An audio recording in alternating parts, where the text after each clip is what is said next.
Bismillahirrahmanirrahim. Assalamualaikum warahmatullahi wabarakatuh. Alhamdulillah. Allahumma salli wa sallim ala sayyidina Muhammadin bil lisani jami'ati fi hadratil wasi' asratan tamuttu biha jismi min jismihi wa qalbi min qalbihi wa ruhi min ruhihi wa sirri min sirrihi wa ilmi min ilmihi wa amali min amalihi wa khuluqi min khuluqihi wa wijahati min wijahatihi wa niyati min niyatihi wa qasdi min qasdihi wa ta'udu barakatuh alayya wa ala awladi wa ala ashabi wa ala ahli asri ya nur ya nur ya nur ij'alni nurum bihaqqin nur. Alhamdulillah, sahabatku dimanapun kalian berada, Allah subhanahu wa ta'ala masih memberikan kepada saya kesehatan dan kekuatan sehingga saya bisa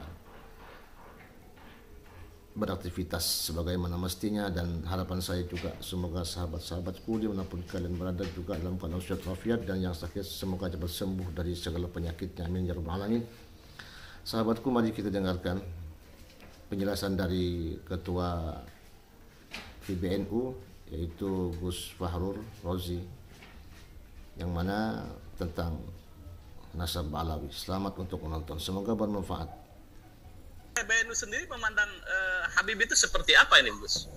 Ya, kita meyakini bahwa Habib itu memang bernasab bersambung pada Rasulullah, dan itu Ketum sudah memberikan statement terbuka. Dan dulu Gus Dur juga sudah, hal ini sudah pernah terjadi pada zaman dahulu, dan Gus Dur juga sudah pernah memberikan statement terbuka. Hari ini Ketua Umum PBNU sudah mengatakan, nggak usah nanya dalil, nggak usah nanya kitab, itu kan bahasa yang sudah ngepok gitu kan.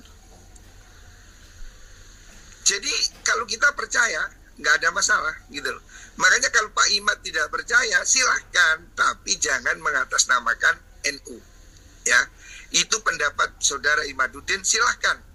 Dia boleh, ya, dia boleh berpendapat, tapi dia tidak boleh membawa institusi NU untuk berkelahi.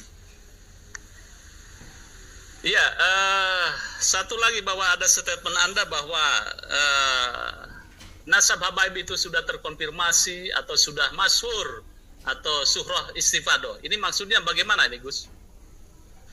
Jadi gini Pak, nasab ini tidak datang tiba-tiba hari ini, seperti yang hari ini ada orang ngaku keturunan Wali Songo melalui jalur Musa Al-Kadhimi. 12 abad saya tidak pernah mendengar, hari ini ada yang baru ngaku. Ini baru aneh. Kita sejak dulu keluarga saya punya silsilah ke Sunan Giri, itu melalui Azman Khan Ba'alawi, itu kami terima turun-temurun. Hari ini ada orang baru ngaku Wali Songo keturunan Musa Al-Kadhimi, Al-Bukhari, Al-Musawi. Itu aneh. Karena apa? Kami belum pernah dengar sebelumnya. Tapi kalau nasab Bani Alawi ini Pak, ini sudah ada di seluruh dunia. Saya sudah bertanya langsung pada tokoh-tokoh internasional, ulama-ulama di berbagai belahan dunia. Jadi Bani Alawi ini tidak hanya di Indonesia. Bani Alawi itu bukan hanya soal Habib Rizik atau Habib Bahar. Bani Alawi ini ada di Mesir, ada di Yordan, ada di Turki, ada di Bahrain, bahkan ada di Pulau Komoro di Afrika sana. Saya pernah ketemu muftinya, itu namanya Jamalul Lail, Bani Alawi juga. Itu yang kemarin saya ketemu di Bahrain, itu salah satu muftinya juga bangsa Jamalul Lail, dari Bani Alawi juga. Jadi Bani Alawi ini nasab yang sudah dikenal seluruh dunia. Anak saya ada di Mesir, di sana ada Baitul Ashraf. Dicek di Mesir, ya sudah mereka mengakui Bani Alawi ini gitu loh Pak. Jadi bukan ngarang, jadi tidak harus kitab sezaman. Itu kan teorinya Pak Imad. Saya ini cucu Sunan Giri. Dari siapa? Dari ayah saya, kakek saya. Kami punya catatan. Anda percaya boleh, Anda tidak percaya boleh. Tidak semua ada di kitab gitu loh. Karena tidak ada kitab sensus penduduk internasional. Apa yang Pak Imad sebut sebagai kitab sejarah Mubarakah misalnya, itu hanya kitab kecil yang mencatat sebagian nama. Contohnya, Syekh Abdul Qadir Jailani itu tidak ada di kitabnya si Imad Sejarah Mubarakah itu. Dan banyak nasab yang tidak disebut di situ. Jadi jangan bayangkan kitab zaman dahulu itu merupakan kitab sensus penduduk. Ya, ada dicatat, ada tidak. Tapi nasab itu pada prinsipnya itu dihafal turun-temurun. Ini sudah terjadi di masa Rasulullah SAW. Rasul itu dalam hadis Bukhari disebutkan Rasul menerima tamu wafdu Banil Qais. Itu datang dari Bahrain, datang ke Madinah. Nabi ditanya pada mereka, Manil Qaum, Anda siapa? Mereka mengatakan Robi'ah, kami keturunan klan Robi'ah. Klan Robi'ah itu orang yang hidup 500 tahun sebelum Nabi. itu bertemu di cucu kakek Nabi Adnan. Tapi Nabi tidak menanyakan siapa bapakmu, siapa nenekmu, siapa kampungmu. Nabi langsung menyebut dia dengan marhaban bil qaum ghairu hazaya wala nadimin. Oh, selamat datang saudara. Jadi apa yang sudah dikenal orang itu disebut surah wal istifadah. Dan ini ada dalilnya. Sahih Bukhari, Rasulullah menerima wafdu Banil Qais yang datang dari Bahrain mengaku cucu dari klan Robi'ah. Robi'ah itu 500 tahun sebelum Rasulullah. Dan itu Nabi terima. Tidak perlu catatan, tidak perlu buku, tidak perlu tanya. Karena apa? Mereka sudah terkenal. Begitu juga nasab Bani Alawi ini, saya sudah cek ke Turki. Saya sudah telepon Syed Fadil misalnya. Syed Fadil, bagaimana tentang nasab ini? Syed Fadil mengatakan, oh itu nasab itu benar. Ada catatan kami di Turki. Saya tanya Profesor Abdurrahim di Maroko, apakah Anda dengar bahwa nasab ini dipersentakan? Siapa?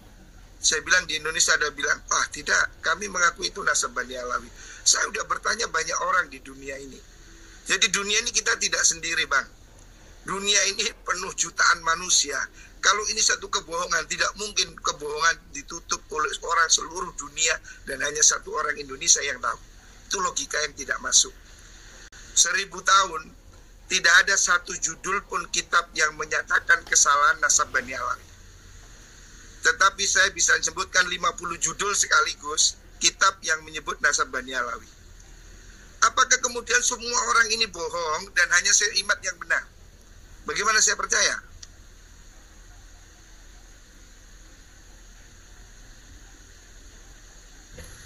Ini menarik ini Gus ya. Ya. Baik Gus. Jadi sebetulnya yang Anda persoalkan di dalam rilis itu tidak menolak kajian Kiai Imad, tetapi ekses ekses saranya. Betul, begitu ya? Dan itu saya lihat di beberapa potongan video Pak Imad sendiri yang melakukan itu. Mulai hari ini haram cium tangan Habib. Anu saya lihat potongan videonya itu. Ini apa-apaan? Karya ilmiah itu Anda tulis, Anda ujikan ke kampus, Anda panggil profesor ahli sejarah, Anda panggil itu simposium internasional, bukan di kampung-kampung orang yang tidak berpikir itu. Pengajian-pengajian itu Pak Imad pidato kemana-mana, wah saya tidak bisa ngomong seperti apa itu. Karya ilmiah itu tidak dibawa ke kampung-kampung begitu, dibawa ke kampus, diujikan ke forum. Nasab ini bukan hanya di Indonesia Pak, ada nakobah. Di Saudi ada nakobah, di Irak ada nakobah, di Mesir ada nakobah, ada pencatat nasab. Dan ini ada di hampir semua negara Timur Tengah. Ayo kita undang mereka untuk menguji temuan dia itu benar apa enggak. Bukan dengan orang kampung-kampung yang nggak ngerti apa-apa itu. Gitu Pak ya. Oke, ini menarik ini Gus. Jadi mungkin PBNU ini menarik menginisiasi bagaimana pertemuan antara Kiai Imad kemudian dengan nakobah-nakobah internasional itu kan ya, digelar oleh PBNU. Ini menarik. Kira-kira kapan ini? Oh tidak, PBNU sudah saya katakan PBNU tidak akan terlibat ini karena kami di pihak yang membenarkan. Kalau Pak Imad itu mau membuktikan bahwa tesis dia itu benar, saya katakan, maka dia harus mengujikan pada ahli. Paham? Dia bisa mengundang para pakar-pakar nasab internasional. Misalnya, Pak Imad itu berpedoman pada kitab Syajaratul Mubarakah. Oke, Syajaratul Mubarakah itu kan ditahqiq oleh orang Iran. Orang Iran itu datangkan karena dia mengakui nasab Bani Alawi, gitu.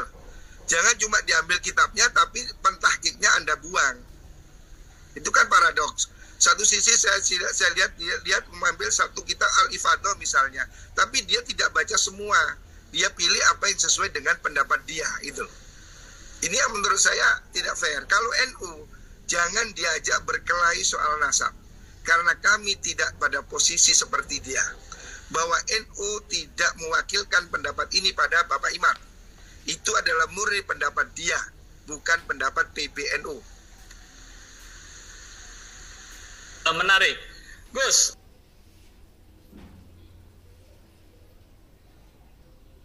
Nah demikian sahabat-sahabatku ya, bahwasanya nasab Alawi ini memang sudah murni sah, bahwasanya mereka para Alawi itu menyambung kepada baginda Nabi Muhammad SAW. Dan tesisnya daripada Imanuddin itu kesimpulannya hanya nafsu belaka. Nafsu, ya sahabat-sahabatku ya. Dan mohon maaf yang sebesar-besarnya jika kalian suka dengan video ini, maka di like, comment, and subscribe. Dan saya akhiri, assalamualaikum warahmatullahi wabarakatuh.